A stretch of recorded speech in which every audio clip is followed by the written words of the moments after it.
ఇది నేను ఒకప్పుడు యూజ్ చేసిన ఫోన్. నాకు ఇంటర్నెట్ అండ్ ఫేస్బుక్ ని పరిచయం చేసింది ఇదే. బట్ ఎప్పుడైతే ఈ ఫోన్ నా దగ్గరికి వచ్చిందో దీనికి కలిపిన చేతిని వెనక్కి తీసుకొని స్టోర్ బాక్స్ లో పెట్టేసా, మెమరీగా ఉంటుందని. అండ్ ఇది Vivo Z1 Pro 5000 battery, 6GB RAM, 128GB storage, 4K video recording, high quality videographic games, ఇలా ఇందులో చాలా ఫ్యూచర్స్ ఉన్నాయి. సో మార్నింగ్ నుంచి నైట్ వరకు ఇది నా దగ్గరే ఉండేది, లేదా నేను దాని దగ్గర.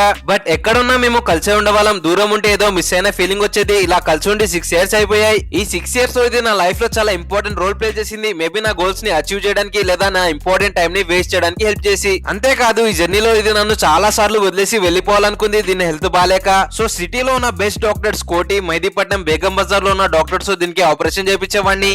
అండ్ కొన్నిసార్లు నేనే దీనికి ఆపరేషన్ చేసి బతికిచ్చా. బట్ ఈసారి కొంచెం కష్టమే, డాక్టర్స్ కూడా చేతులు ఎత్తేశారు. సో దీనికి రెస్ట్ ఇచ్చి దీన్ని నా లైఫ్ లో ఒక్కసారైనా కొనాలి, అది కూడా నాదై ఉండాలి అనుకున్న నా డ్రీమ్ ఫోన్ ఐఫోన్ తీసుకున్నా. iPhone 16 Pro Max. Finally one dream come true, thanks to my parents and my brother and you guys. ఇప్పుడు మంత్లీ EMIs కట్టుకోవాలంటే కొంచెం కష్టమైన పనే. So all the best and congratulations. Comments లో చెప్పండి.